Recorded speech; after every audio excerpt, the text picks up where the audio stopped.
Hey everyone, Caleb the Antique Book Collective, and today I'm getting to you guys with an interesting video that I'm sure a lot of people would not be willing to share, and that is my best-selling niche or item on eBay. So I would say a lot of people aren't going to make videos like this, especially like eBay sellers, because they're afraid that someone's going to come on and like poach and steal all their best-selling things. And honestly, yeah, that might be something that happens, and I'm fine with that because I'm here to help you guys. And this particular niche is not my main niche. I mean, my main niche is antique books, but I do flirt with a few other things, and those few other things can occasionally be my best-selling items. So, with that said, what is my best-selling item? Mass market paperbacks, but not just mass market paperbacks. It's a company called Love Inspired. So, Love Inspired Suspense seems to be the one that I get the most of, and they're like purple covers. But then you have these other Love Inspired ones that are like inspirational romance. They have historical romance, like a whole bunch of different ones. They have different color spines depending on what they are. So the suspense are purples, like a deep purple. The other ones are that they have blue, green, all these different colors for all the different ones that they do. And again, it's not just even that. It's not just these love inspired ones, but it's love inspired larger print. Those are my best-selling items on my eBay store. Again, guys, like if you guys can find these and sell them, you can do some really good money. So what kind of good money am I talking about?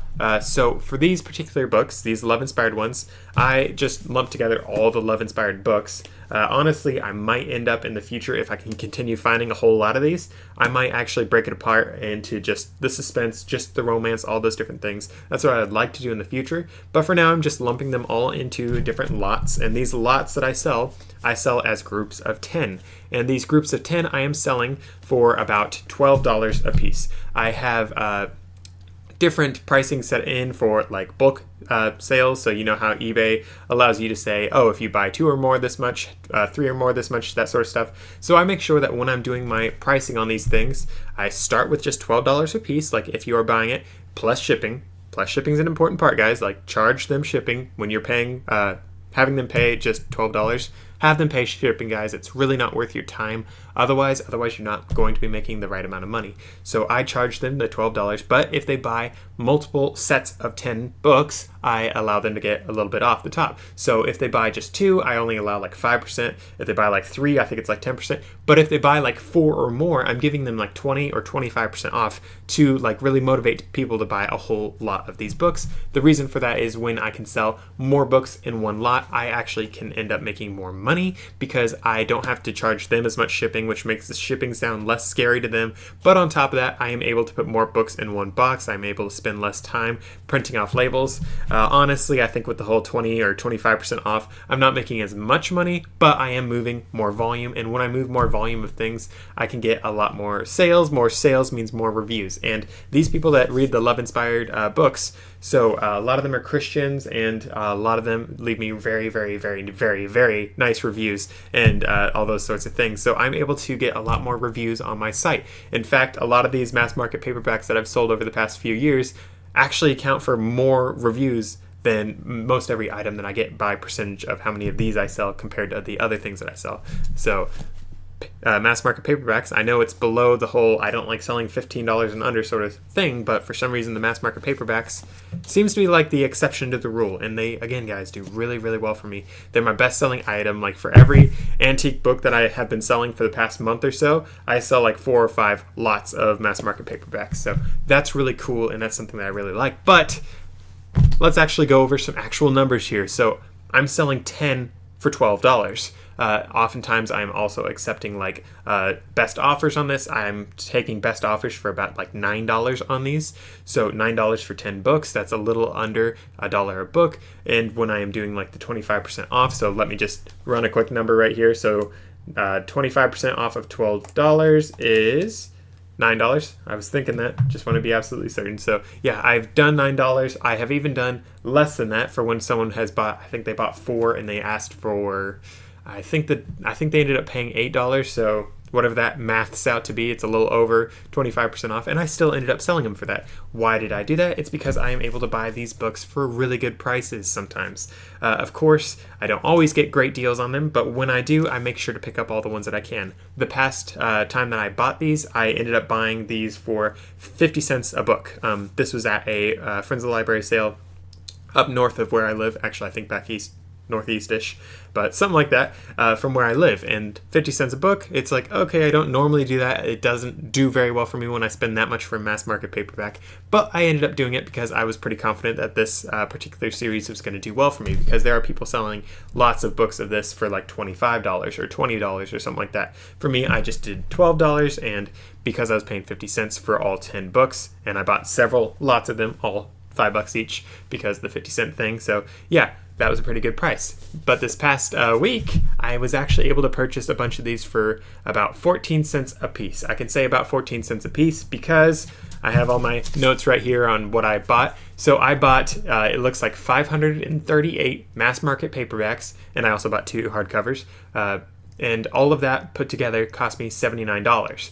I spent $75 on the 538 mass market paperbacks because they had something going on called a bag sale at this senior center that I went to. I'll be making another video on that in the future.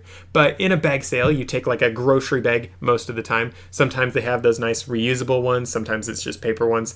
Personally, I really prefer the reusable ones because those, first off, you can use them again, which is pretty neat. But those don't tend to rip out. The paper ones rip out like all the time. The plastic ones, guys, if you have a bag sale going on and they try to give you a plastic bag, please be sure to like bring your own bags from home. Be like, hey, can I use this, and just fill it like halfway even, because those plastic bags, guys, first off, they rip out all the time anyways. Like you can put like a cantaloupe in there that's not sharp and it'll rip through.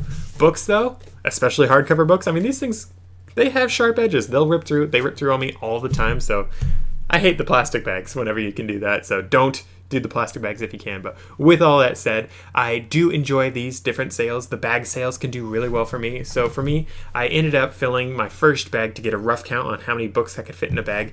My very first bag, I ended up putting 55 books into one bag, and it was a larger bag, and I paid $5 for it. So I was like, okay, I can do this. It's just a little under 10 cents. And for me, I try to get mass market paperbacks for 10 cents, unless if I am certain that I'm able to sell prices. For me, the Love Inspired ones, I am willing to spend a little bit more on. Although just your average mass market paperback like these, I usually try to spend 10 cents or less. However, I didn't really do that in this last sale. I ended up not being able to pack all the bags of books as well as I packed my first bag. So my end all containing cost basically for these books was about 14 cents a piece. I think it ended up being like 13.9 or something like that. So I rounded up to 14. Sorry. So yeah, I ended up spending a little bit more than I wanted for these books. I got a lot of these Love Inspired ones, which did very well for me and will do very well for me. But I also got all the normal mass market paperbacks that I normally try to spend less on, because just unsorted mass market paperback lots, which I do also sell, these don't normally do as well for me because people just don't like to buy a bunch of unsorted books. Because let's say you like science fiction, you'll get your lot of books and you're like, oh, cool, I got one science fiction book, and then I got a romance, and then I got this looks like mystery, and then I got this has a goat on it. I have no idea what this book is. And that's something that you'll see when you are getting a whole lot of books from different places. If you're buying unsorted books, you're going to get all sorts of random things. And people aren't always willing to spend more for that. And since they don't want to spend more for unsorted books, they will usually not want to spend as much money as what you might want to charge. So for me, these lots of just unsorted books, I actually am selling lots of them right now for $3 for 10 books. $3, guys, like legit, 3 for 10 bucks. So that's a pretty fantastic deal, but again, it's unsorted. So I actually, if I do have time, I will be most likely sorting these books down into different genres. I'll be doing science fiction, action, all these different things, most likely. Something that you guys might really want to look out for when you're doing your mass market paperback lots is a guy called Louis L'Amour, or Louis Lee Amour, or however you want to pronounce it. He writes Western books. All of his Western books are usually about this thick.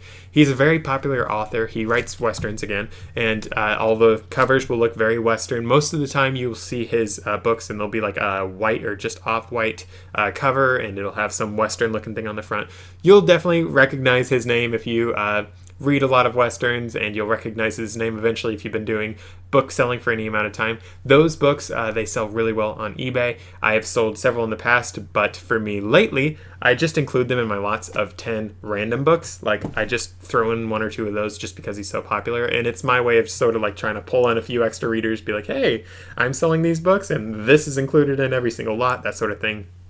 I also allow people to like sort of make requests on, hey, do you think I could get a few more of these books than these books? And that works out for me pretty well all the time, but those unsorted ones, again, guys, don't sell as well for me as the more to-market sort of just love-inspired ones. These love-inspired ones are Christian romances, they're Christian other things, so they're clean, not inappropriate stuff. That's what they mean, not like a dirty book, but like the content is dirty. So that's something that people actually look after, and the reason why you might not want an unsorted lot of books is you might get a whole bunch of pro books, a whole lot of stuff like that. So with all that said and done, guys, I hope this video was able to help you guys a little bit on your own eBay business, your own little niche, that sort of thing. And maybe it'll open up your eyes to a whole new niche. Again, guys, I've done very well with mass market paperbacks.